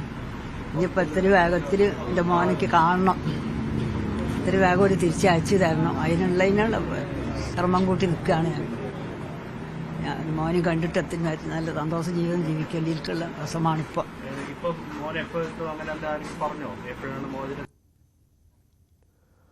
ഇവരൊക്കെ പറഞ്ഞ അടുത്ത് ശരിയാവും. എത്രയും വേഗത്തിൽ നാളെ തന്നെ കാണുന്നു. ഇന്ന് കിട്ടിയാൽ ഇന്ന് സമാധാനമുണ്ട്. ഇപ്പൊ കണ്ടാലല്ലേ എനിക്ക് സമാധാനം ഉണ്ടാവുള്ളൂ. എത്രയും റൈറ്റ്, എന്തായാലും ഉമ്മയുടെ പ്രതികരണം വരുന്നു. ചില സാങ്കേതിക പിഴവുകളുണ്ട്, റേഞ്ച് പ്രശ്നമുണ്ട്, അതുകൊണ്ട് കൃത്യമായി പ്രതികരണത്തിലേക്ക് പോകാൻ കഴിയുന്നില്ല. എങ്കിൽ പോലും ആ ഉമ്മയുടെ വാക്കുകൾ എത്രയും പെട്ടെന്ന് മകനെ കാണാൻ സാധിക്കണം, അതാണ് ആഗ്രഹം, ഇന്ന് എങ്കിൽ ഇന്ന് എന്ന തരത്തിലാണ് പറയുന്നത്. ഇപ്പോൾ അഡ്വക്കേറ്റ് കൺമണി കാരാഞ്ചേരി ഉണ്ട്, അഭിഭാഷകൻ, ഈ വിഷയവുമായി ബന്ധപ്പെട്ട് സജീവമായി ഇടപെട്ടുകൊണ്ടിരിക്കുന്ന അഭിഭാഷകയാണ് ഇപ്പോൾ ടെലിഫോൺ ലൈനിൽ ഉള്ളത്. അഡ്വക്കേറ്റ് കൺമണി, ഇതിലിപ്പോൾ ഈ ആവശ്യമായ തുക സമാഹരിച്ചു കഴിഞ്ഞിട്ടുണ്ട്. ഇനി ഈ തുക കൈമാറുന്നത്, ഇതിപ്പോൾ ഇന്ത്യയിൽ നിന്നുള്ള ഒരു ഫണ്ടാണ്, സ്വാഭാവികമായും അത് മറ്റൊരു രാജ്യത്തേക്ക് കൈമാറുക അത് എന്തിനു വേണ്ടിയാണ് എങ്കിൽ പോലും അതിന് സാങ്കേതികമായ നടപടിക്രമങ്ങളുണ്ട്. മറ്റൊന്ന്, ഈ തുക കൈമാറിയാൽ തന്നെ സൗദിയിലെ നിയമങ്ങൾ അനുസരിച്ചുള്ള മോചനം, ഇതൊക്കെ എത്രത്തോളം വലിയ ടാസ്ക്കാണ് ഇനിയും ശേഷിക്കുന്നത്? ആദ്യമേ തന്നെ ഒരു മലയാളി എന്നുള്ള നിലയിൽ ഞാൻ എന്റെ സന്തോഷം പ്രകടിപ്പിക്കുകയാണ്. ഇത്രയും നമ്മുടെ ഒരു ശക്തി നമ്മൾ അബ്ദുറഹ്മാന്റെ മോചനത്തിന് വേണ്ടി ചെയ്തു എന്ന് പറയുന്നത് തന്നെ വളരെ നല്ലൊരു കാര്യമാണ്. അപ്പോ അത് പറഞ്ഞതിന് ശേഷം തന്നെ ഇതിന്റെ ലീഗൽ പ്രൊസീഡിങ്സിലേക്ക് കടക്കുകയാണെന്നുണ്ടെങ്കിൽ നമ്മൾ വളരെ ഫസ്റ്റ് ഒരു സ്റ്റേജിലേ കഴിഞ്ഞിട്ടുള്ളൂ. നമ്മുടെ ഭാഗത്തുനിന്ന് നോക്കുമ്പോൾ ലീഗലി സ്പീക്കിംഗ് ജഡ്ജ്മെന്റും അതിന് 18 വർഷത്തെ കാരാഗ്രഹം ഇതൊക്കെ നടന്നുകൊണ്ടിരിക്കുകയാണ്. എങ്കിൽ കൂടി ഒരു ഫൈനൽ ഒരു റിലീസിംഗ് സ്റ്റേജിലേക്ക് എത്തിയപ്പോൾ അവർ പറഞ്ഞിരിക്കുന്ന 6 മാസത്തിന്റെ കാലാവധിയും കഴിഞ്ഞ് അതിന്റെ ലാസ്റ്റ് വീക്കിൽ നമ്മൾ പണം സമാഹരിച്ചിട്ട് മാത്രമേ ഉള്ളൂ. ഇപ്പോ ഇത് നമുക്ക് ട്രാൻസ്ഫർ ചെയ്യാം ഇന്ത്യൻ എംബസി വഴി സൗദിയിലേക്ക് എത്തിച്ചുകൊണ്ട് സൗദിയിൽ ഇത് കോടതിയിൽ സബ്മിറ്റ് ചെയ്യണം. കോടതിയിൽ ഈ എമൗണ്ട് മുഴുവനും അവിടെ ഈ സെറ്റിൽമെന്റ് പ്രകാരം അവർ പറഞ്ഞിരിക്കുന്ന, അതായത് മരണപ്പെട്ട കുടുംബം പറഞ്ഞിരിക്കുന്ന എമൗണ്ട് ആണിത്. അപ്പോൾ ഈ എമൗണ്ട് ആ സെറ്റിൽമെന്റ് എഗ്രിമെന്റ് പ്രകാരം കോടതിയിലെ അക്കൗണ്ടിലേക്ക് നമ്മൾ പേയ്മെന്റ് നടത്തി കഴിഞ്ഞു കഴിഞ്ഞാൽ അതിനുശേഷമാണ് ഇത് ഈ എമൗണ്ട് ഇവിടെ എത്തി എന്ന് പറഞ്ഞിട്ട് നമുക്ക് ഈ കേസിന് ക്ലിയറൻസ് വാങ്ങേണ്ടതുണ്ട്. അപ്പൊ അബ്ദുറഹ്മാന്റെ ഭാഗത്തുനിന്ന് ഈ എമൗണ്ട് പേ ചെയ്ത് കഴിഞ്ഞു. അതുകൊണ്ട് ആളുടെ പേരിലുള്ള എല്ലാ കേസുകളും അല്ലെങ്കിൽ അതിന്റെ പേരിലുള്ളതിന് ഒരു ഫൈനൽ തീർപ്പായി എന്ന് നമ്മൾ കോടതിയിൽ ബോധിപ്പിച്ചുകൊണ്ട് ആ കോടതിയിൽ നിന്നൊരു ക്ലിയറൻസ് കിട്ടിയ ശേഷം മാത്രമാണ് നമുക്ക് ഇത് വീണ്ടും ജയിലിൽ സബ്മിറ്റ് ചെയ്ത് ആളെ ഇറക്കി കൊണ്ടുവരാൻ പറ്റുള്ളൂ. ലീഗലി സ്പീക്കിംഗ് അല്ലെങ്കിൽ പ്രൊസീജിയറലി സ്പീക്കിംഗ് അത് കുറച്ചൊരു ഡിഫിക്കൽട്ട് സ്റ്റേജസ് ഉണ്ട്. പക്ഷെ എന്നിരുന്നാലും ഇതിലൊരു മീഡിയ ഇൻവോൾവ് ആയതുകൊണ്ടും അതുപോലെ തന്നെ ഇതിനകത്ത് ഇമ്പോർട്ടന്റ് ലീഗൽ കമ്മിറ്റികളും ഒരുപാട് ആളുകളുടെ എല്ലാം പ്രസൻസ് ഉള്ളത് കൊണ്ടും അത് അത്രയും ഡിലേ ആവില്ല എന്ന് തന്നെയാണ് നമ്മൾ പ്രതീക്ഷിക്കുന്നത്. ഇപ്പോൾ തന്നെ ഈ പെരുന്നാളുമൊക്കെയായി ബന്ധപ്പെട്ട് കോടതിയും മറ്റുമൊക്കെ അവധിയാണെന്നാണല്ലോ അറിയുന്നത്. അപ്പോൾ ഒരു കാലതാമസം അല്ലെങ്കിൽ എത്ര സമയമെടുക്കും ഇതിന് എന്നൊക്കെ ഏകദേശം, സ്വാഭാവികമായും താങ്കൾക്ക് ഒരു ദിവസമൊന്നും ഉറപ്പിച്ച് പറയാനാവില്ല എന്നറിയാം, എങ്കിൽ പോലും ഒരു ഏകദേശ ധാരണയുണ്ടോ? അവധി കഴിഞ്ഞു കഴിഞ്ഞാൽ എന്തായാലും ഒരാഴ്ചക്കുള്ളിൽ റിലീസ് ആവേണ്ടതാണ്. റിലീസാവും. അവധി കഴിഞ്ഞ് അതെ, അവധി കഴിഞ്ഞിട്ട് അത് ഇപ്പൊ ഈ ഈദാവുമ്പോഴത്തെ ഈ മറ്റേ മുസ്ലിം രാജ്യങ്ങളുടെ പ്രത്യേകത എന്താന്ന് വെച്ച് കഴിഞ്ഞാൽ, ഇപ്പൊ ഞാൻ UAE ലോയറാണ്. UAE-ലാണെങ്കിലും എല്ലാവരും ജഡ്ജസും ഇവരൊക്കെ ഒരു വെക്കേഷന് പോകുന്ന ഒരു സമയമാണ്. അപ്പൊ ഈ വെക്കേഷൻ ആണെങ്കിൽ കൂടി ഇതിന്റെ വെക്കേഷന്റെ കുറച്ച് ബാക്കിലേക്കും കുറച്ച് ഫ്രണ്ടിലേക്കും അവർ അവധിയായിരിക്കും. അപ്പൊ അവരൊക്കെ ഇന്റർനാഷണലി ട്രാവൽ ചെയ്യുകയൊക്കെ ചെയ്യുന്ന ഒരു സമയമാണ് ഈ ഈദ് ഹോളിഡേയ്സ് എന്ന് പറയുന്നത്. അപ്പൊ ഹോളിഡേയ്സ് കഴിഞ്ഞാലും കുറച്ച് ദിവസമൊക്കെ അവധിയായിരുന്നു. അപ്പൊ ഈ മാറ്ററിനെ സംബന്ധിച്ചിടത്തോളം ഈ കേസിലുള്ള ജഡ്ജിന്റെ അവൈലബിലിറ്റി അത് വളരെ ഇമ്പോർട്ടന്റ് ആണ്. അപ്പൊ ആള് ഉണ്ടാവോ ഇല്ലയോ അതിനെ കുറിച്ച് നമുക്ക് അറിയില്ല. അപ്പൊ അതിന്റെ ആള് വന്നതിന് ശേഷം ആൾക്ക് മാത്രമേ അതൊരു തീരുമാനം എടുക്കാനോ അല്ലെങ്കിൽ അതിലൊരു ക്ലിയറൻസ് ഇടാനോ ഒക്കെ പറ്റുള്ളൂ. ജഡ്ജിന്റെ അവൈലബിലിറ്റിക്ക് അനുസരിച്ചിട്ടായിരിക്കും നമ്മുടെ ഒരു സമയക്രമങ്ങൾ. നോർമലി സ്പീക്കിംഗ് ഒരു സാധാ മാറ്റർ ആണെന്നുണ്ടെങ്കിൽ ഒരു 1 വീക്ക് അല്ല കേട്ടോ എടുക്കുക. എന്തായാലും ഒരു ഫുൾ ട്രാൻസാക്ഷൻ കഴിഞ്ഞ് 1 മാസത്തോളം എടുക്കും ഫുൾ പ്രൊസീജിയേഴ്സ് തീരാനായിട്ട്. പക്ഷെ അബ്ദുൾ റഹ്മാന്റെ മാറ്ററിൽ ഞാൻ 1 വീക്ക് എന്ന് പറയാൻ കാരണം വെച്ചാൽ ഇത്രയും ഇൻവോൾവ്മെന്റ് ഉള്ളത് കൊണ്ട്, ഇത്രയധികം മീഡിയ ഇൻവോൾവ്മെന്റും ഇത്രയധികം എംബസി ഇൻവോൾവ്മെന്റും ഉള്ളത് കൊണ്ട് അതിന്റെ അകത്തൊരു പ്രൊസീജിയറൽ ഡിലേക്ക് അത്രയധികം ഇഷ്യൂസ് ഇല്ലാതെ പോവാൻ സാധ്യതകളുണ്ട്. ഒപ്പം അഡ്വക്കേറ്റ് കൺമണി, ഇതിലിപ്പോൾ ഈ നിയമപരമായ ഒട്ടേറെ കടമ്പകൾ കടന്നാണ് ഇവിടെ എത്തി നിൽക്കുന്നത് എങ്കിൽ പോലും മറ്റൊരു രാജ്യത്തെ നിയമ സംവിധാനങ്ങൾ ആണ്, അത് വളരെ കോംപ്ലിക്കേറ്റഡ് ആണ് എന്ന് നമുക്കറിയാം.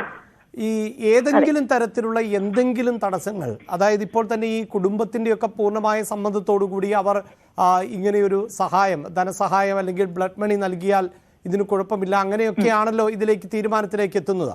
ഇനിയിപ്പോൾ ആരുടെ ഭാഗത്ത് നിന്നെങ്കിലും ഏതെങ്കിലും തരത്തിലുള്ള ഒരു തടസ്സവാദം ഉന്നയിക്കപ്പെട്ടാൽ അങ്ങനെയൊരു വിദൂരമായ പ്രതിസന്ധിയെങ്കിലും ഉണ്ടോ? സാധ്യതകൾ വളരെ കുറവാണ്. കാരണം എന്താ വെച്ച് കഴിഞ്ഞാൽ ബ്ലഡ് മണി എന്ന് പറഞ്ഞു കഴിഞ്ഞാൽ ശരിയ നിയമപ്രകാരമാണ് ഈ ബ്ലഡ് മണി എന്ന് പറയുന്ന ഒരു കോൺസെപ്റ്റ്. ബ്ലഡ് മണി എന്ന് പറയുന്നത് വാല്യൂ ഓഫ് എ മാൻ ആണ്. അപ്പൊ ഒരു ഡെത്ത് സംഭവിക്കുമ്പോൾ ഉണ്ടാകുന്ന മണിയാണ് ഈ ബ്ലഡ് മണി എന്ന് പറയുന്നത്. അപ്പൊ അത് ഓരോരോ സ്റ്റേറ്റിലും ഡിഫറെന്റ് ആണ്. ഓരോരോ മുസ്ലിം കൺട്രികളുടെ എമൗണ്ട് ഡിഫറെന്റ് ആണ്. അത് അവർ കാൽക്കുലേറ്റ് ചെയ്യുന്ന രീതികൾ ഡിഫറെന്റ് ആണ്. ഇപ്പൊ UAE സംബന്ധിച്ചിടത്തോളം ബേസിക്കലി ഒരു 2 ലക്ഷം ദിർഹമാണ് ഇവിടുത്തെ ബ്ലഡ് മണി എന്ന് പറയുന്നത്. സോ മരിച്ചു കഴിഞ്ഞാൽ ഇമ്മീഡിയറ്റ്ലി അതാണ് എമൗണ്ട്, പ്ലസ് ഒരു സിവിൽ കോമ്പൻസേഷൻ. ഈ സിവിൽ കോമ്പൻസേഷൻ എന്ന് പറയുന്നത് അതിന് ഒരുപാട് മാനദണ്ഡങ്ങളുണ്ട്. ഇപ്പൊ മരണപ്പെട്ട വ്യക്തിയുടെ പ്രായം, ആളുടെ ജോലി, അതുപോലെ മെയിൽ ഫീമെയിൽ അല്ലെങ്കിൽ ഭർത്താവുണ്ടോ, ഭാര്യയുണ്ടോ, കുട്ടികളുണ്ടോ, ആള് നോക്കേണ്ട എത്ര ആളുകളുണ്ട്, അല്ലെങ്കിൽ ഫാമിലി അച്ഛൻ എത്ര പേരുണ്ട്, ഇങ്ങനെ എല്ലാ കാര്യങ്ങളും നോക്കിക്കൊണ്ടാണ് അതിന്റെ എമൗണ്ട് നമ്മൾ അല്ലെങ്കിൽ കോടതി കാൽക്കുലേറ്റ് ചെയ്യുന്നത്. ഈ ആള് ജീവിച്ചിരുന്നെങ്കിൽ അവർക്ക് എത്ര മൂല്യമുണ്ട് അല്ലെങ്കിൽ എത്ര പണം ഉണ്ടാവുമായിരുന്നു, അത് ഇല്ലാത്തത് ഈ ഒരു മരണം കൊണ്ടാണല്ലോ. അങ്ങനെയാണ് അത് എമൗണ്ടിലേക്ക് കോമ്പൻസേറ്റ് ചെയ്യപ്പെടുന്നത്. അതേപോലെ തന്നെ കോടതിയുടെ ഒപ്പീനിയന്റെ ഒപ്പം തന്നെ ഇമ്പോർട്ടന്റ് ആയിട്ടുള്ള ഒരു മാറ്ററാണ് ഈ മരണപ്പെട്ട ഫാമിലിയുടെ ഒപ്പീനിയൻ എന്ന് പറയുന്നത്. ഇപ്പൊ നമ്മൾ പല സിനിമകളിലും ഒക്കെ കണ്ടിട്ടുണ്ടാവും, അവര് മാപ്പ് പറഞ്ഞു കഴിഞ്ഞാൽ ഒരു ദിർഹം പോലും ഇല്ലാതെ നമുക്ക് ഇറക്കാൻ പറ്റും. അങ്ങനത്തെ മാറ്ററുകളുണ്ട്. അപ്പൊ ഈ മാറ്ററിൽ എന്താണെന്ന് വെച്ച് കഴിഞ്ഞാൽ ഈ കുട്ടി ഇപ്പോൾ നമ്മൾ മനസ്സിലാക്കുന്നത് ഈ മരണപ്പെട്ട കുട്ടി ഒരു സുഖമില്ലാത്ത കുട്ടിയായിരുന്നു. അപ്പൊ ആളെ നോക്കുക എന്നുള്ളതാണ് അബ്ദുൾ റഹ്മാന്റെ പ്രധാനപ്പെട്ട ജോലി. അപ്പൊ ആ ജോലിയിൽ നിന്നുമാണ് അവിടെ ഒരു മിസ്റ്റേക്ക് സംഭവിച്ചിട്ട് ഇങ്ങനെ ഒരു മരണം സംഭവിച്ചത്. അപ്പൊ അവര് സാധാരണ മനുഷ്യനേക്കാൾ കൂടുതൽ വാല്യൂ ആണ് ഒരു അൺഹെൽത്തി ആയിട്ടുള്ള കുട്ടീനെ കണക്കാക്കുന്നത്. അതുകൊണ്ടാണ് അവര് ഈ ഫാമിലി എനിക്ക് ഇവിടെ എന്തായാലും നമുക്ക് ഇവർക്കൊന്നും ഇത്ര എമൗണ്ട് എത്താൻ പറ്റില്ല, എന്തുകൊണ്ടാണ് അവർ ഈ ഒരു എമൗണ്ടിലേക്ക് തിരിച്ചിരി വലിയ എമൗണ്ട് തന്നെയാണ്, എന്നാലും 15 മില്യൺ സൗദി എമൗണ്ട് പറയാനായിട്ട് അവരുടെ ഫാമിലി പറഞ്ഞ എമൗണ്ട് ആണ്. അപ്പൊ പിന്നെ അതിൽ കൂടുതൽ ഒബ്ജക്ഷൻ വരാനായിട്ടുള്ള ഒരു സാധ്യതകൾ ഒന്നും തന്നെ ഇല്ല. അവര് ആ എമൗണ്ട് പറഞ്ഞു, ആ എമൗണ്ട് എത്തിക്കാൻ നമുക്ക് കഴിഞ്ഞു. അതായത് ഇങ്ങനെ ഒരു എമൗണ്ട് പറഞ്ഞത് ഇവർക്ക് സമാഹരിക്കാൻ സാധിക്കില്ല എന്ന് കരുതി ഉള്ള എമൗണ്ട് എന്നാണോ താങ്കൾ സൂചിപ്പിച്ചത്? അങ്ങനെയല്ല, ഞാൻ ഉദ്ദേശിച്ചത് എന്താണെന്ന് വെച്ച് കഴിഞ്ഞാൽ ഇത് അവിടെ ഒരു ജയിലിൽ അവിടെ ഡ്രൈവറായിട്ട് താമസിച്ചിരുന്ന ഒരാളാണ്, വർക്ക് ചെയ്തിരുന്ന ഒരാളാണ്. ശരി. അവരുടെ ഫാമിലി ബാക്ക്ഗ്രൗണ്ട് ഒന്നും മനസ്സിലാക്കാതെ തന്നെ ഇവര് 15 മില്യൺ എമൗണ്ട് ഓൾറെഡി പറഞ്ഞിട്ടുണ്ട് ഫാമിലി. ആ എമൗണ്ട് നമ്മൾ എത്തിച്ചിട്ടുണ്ട്. ഇതിൽ കൂടുതൽ ഇനി ഒരു ഒബ്ജക്ഷൻ ആർക്കാ പറയാൻ പറ്റുക? അപ്പൊ അതിൽ വിദൂരമായ ഒരു ഒബ്ജക്ഷനുകൾ പോലും ഇനിയും വരാൻ സാധ്യതകളില്ല. എന്നോട് ചോദിച്ച ചോദ്യം അതാണ്. ഇതിൽ നമുക്ക് ഇനി ഇതിന് ശേഷം നമുക്ക് എന്തെങ്കിലും ബുദ്ധിമുട്ടുകൾ ഉണ്ടാവാൻ സാധ്യതയില്ല. അതായത് ഇനിയിപ്പോൾ പണം കൈമാറുന്നു, സാങ്കേതിക നടപടികൾ പൂർത്തിയാക്കുന്നു, തിരികെ എത്താൻ പറ്റുന്നു. ഒപ്പം താങ്കൾ ഇതിന്റെ ട്രാൻസാക്ഷൻസും ഇഷ്യൂസ് ഉണ്ടാവില്ല. കാരണം എന്താണെന്ന് വെച്ച് കഴിഞ്ഞാൽ ഇതൊരു കോടതിയിൽ പറഞ്ഞിരിക്കുന്ന എമൗണ്ട് ആയതുകൊണ്ട് മണി ട്രാൻസാക്ഷനും വലിയ ഇഷ്യൂസ് ഒന്നും വരില്ല ത്രൂ എംബസി ആവുമ്പോൾ. പിന്നെ കോടതിയിൽ സബ്മിറ്റ് ചെയ്യുക, അവിടുന്ന് ക്ലിയറൻസ് വാങ്ങിക്കുക, ഇത്ര തന്നെയുള്ളൂ. ഇതുവരെയുള്ള ഈ വിഷയവുമായി ബന്ധപ്പെട്ട് താങ്കളുടെ ഒരു എക്സ്പീരിയൻസ് അത് എത്രത്തോളം, അല്ലെങ്കിൽ ഇത്രയും എത്തുന്ന സാഹചര്യമുണ്ടല്ലോ, ഈ ഒരു ഘട്ടത്തിലേക്ക് എത്തുന്നത് വരെയുള്ള സാഹചര്യം അതെത്രത്തോളം കോംപ്ലിക്കേറ്റഡ് ആയിരുന്നു, അതൊന്ന് പ്രേക്ഷകരുമായി പങ്കുവയ്ക്കാൻ സാധിക്കുമോ? കോടതിയിലെ പേപ്പേഴ്സ് ക്ലിയർ ആണെന്നുണ്ടെങ്കിൽ അതിനകത്ത് ഒട്ടും തന്നെ ഒരു കോംപ്ലിക്കേഷൻസും ഇല്ല. ഞാൻ UAE ലോയറാണ്. അപ്പൊ ഞാൻ ഈ അബ്ദുറഹ്മാന്റെ കേസ് ഫയലോ അതിന്റെ അകത്തെ ജഡ്ജ്മെന്റിന്റെ എക്സാക്ട് പോയിന്റ്സോ മനസ്സിലാക്കിയിട്ടല്ല സംസാരിക്കുന്നത്. I am talking about general opinion. അപ്പോൾ ഈ മറ്റ് ലീഗൽ കമ്മിറ്റികൾ എല്ലാവരും ഇതിനകത്ത് വർക്ക് ചെയ്യുന്നതായതുകൊണ്ട് ഇതിന്റെ അകത്ത് ഈ ഒരു എമൗണ്ട് മാത്രം തന്നെ മെൻഷൻ ചെയ്യുന്നുള്ളൂ എന്നാണ് നമ്മൾ മനസ്സിലാക്കുന്നത്. വേറെ എന്തെങ്കിലും എലമെന്റ് ഉണ്ടായിരുന്നുവെങ്കിൽ ഈ ഒരു പണം സമാഹരണത്തിനായിട്ട് മറ്റ് ലീഗൽ കമ്മിറ്റികൾ മുന്നോട്ട് പോകില്ലായിരുന്നു. അപ്പൊ ഈ എമൗണ്ട് മാത്രം തന്നെയാണ് അതിന്റെ അകത്തെ ഒരു കണ്ടീഷൻ ആയിട്ട് വന്നിരിക്കുന്നത്. അപ്പൊ ആ കണ്ടീഷൻ സാറ്റിസ്ഫൈ ചെയ്ത് കഴിഞ്ഞു കഴിഞ്ഞാൽ മറ്റ് ബുദ്ധിമുട്ടുകൾ ഉണ്ടാവാനുള്ള സാധ്യത ഒട്ടും തന്നെയില്ല. വളരെ നന്ദി അഡ്വക്കേറ്റ് കൺമണി ഞങ്ങളോട് പ്രതികരിച്ചതിന്. അനീഷ് ചേരുന്നുണ്ട്. അനീഷ്, അഡ്വക്കേറ്റ് കൺമണിയെ പോലെയുള്ള ആളുകൾ, അവർക്ക് ഈ ഫീൽഡിൽ അല്ലെങ്കിൽ ഇതുമായി ബന്ധപ്പെട്ട എക്സ്പീരിയൻസിൽ നിന്നുകൊണ്ട് പറയാൻ സാധിക്കുന്നത് ഇനിയിപ്പോൾ വലിയ തടസ്സങ്ങൾക്കൊന്നും സാധ്യതയില്ല, നിയമ നടപടികൾ ഉൾപ്പെടെയാണ് എങ്കിലും വളരെ പെട്ടെന്ന് പൂർത്തീകരിക്കാൻ സാധിക്കും. ഇപ്പോൾ ഈ പെരുന്നാളുമായി ബന്ധപ്പെട്ട അവധിയിലാണ്. ആ അവധിക്ക് ശേഷം വളരെ പെട്ടെന്ന് പേപ്പർ വർക്കുകൾ നീക്കാൻ സാധിക്കും എന്ന പ്രതീക്ഷയാണ് അവർ പങ്കുവെക്കുന്നത്. ആ നിലയിൽ തന്നെയാണോ കുടുംബത്തിൻ്റെയും കാത്തിരിപ്പ്?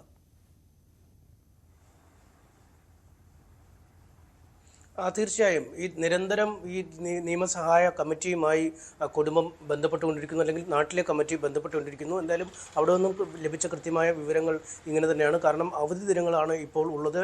ജഡ്ജിമാരുടെ ലഭ്യത, അല്ലെങ്കിൽ ഈ പ്രത്യേക കേസ് പരിഗണിച്ച ജഡ്ജിയുടെ ലഭ്യത നോക്കണം. അദ്ദേഹം തിങ്കളാഴ്ച കോടതിയിലുണ്ടെങ്കിൽ ആ പണം കെട്ടിവെക്കുന്നതിനുള്ള നടപടിക്രമങ്ങളൊക്കെ അന്ന് തന്നെ പൂർത്തിയാക്കാൻ കഴിയും. അങ്ങനെയെങ്കിൽ അധിക ദിവസങ്ങൾ വൈകാതെ അദ്ദേഹത്തിൻ്റെ മോചനം യാഥാർത്ഥ്യമാവും എന്ന് തന്നെയാണ് വിവരം ലഭിച്ചിരിക്കുന്നത്. കാരണം നേരത്തെ അഡ്വക്കേറ്റ് പറഞ്ഞതുപോലെ തന്നെ ഈ വലിയ മാധ്യമ ശ്രദ്ധ ലഭിച്ചിരിക്കുന്നു. ജനങ്ങൾ ഒന്നടങ്കം ഒരാളുടെ ജീവന് വേണ്ടി മുന്നോട്ടെത്തുന്ന ഒരു കാഴ്ച. അതുകൊണ്ട് അക്കാര്യങ്ങളൊക്കെ ഈ നടപടിക്രമങ്ങളിലെ മെല്ലപ്പോക്ക് ഇക്കാര്യത്തിൽ ഉണ്ടാവില്ല എന്ന ഒരു വിലയിരുത്തൽ തന്നെയാണുള്ളത്. അതുകൊണ്ട് 1-2 ആഴ്ചകൾ, പരമാവധി പോയാൽ 2 ആഴ്ചക്കുള്ളിൽ അദ്ദേഹത്തിന് നാട്ടിലേക്ക് തിരിച്ചെത്താൻ കഴിയുമെന്ന വിവരമാണ് സൗദിയിൽ നിന്നും കുടുംബത്തിന് ലഭിച്ചിരിക്കുന്നത്. എന്തായാലും തിങ്കളാഴ്ച ഇക്കാര്യത്തിൽ കൃത്യമായൊരു തീരുമാനം, അല്ലെങ്കിൽ എത്ര ദിവസത്തിനുള്ളിൽ വരാൻ കഴിയും എന്നതിൽ കൃത്യമായ ഒരു തീയതി തിങ്കളാഴ്ചത്തേക്ക് ലഭിക്കും എന്നാണ് നമുക്ക് മനസ്സിലാക്കാൻ കഴിയുന്നത്. അഭിലാഷ്.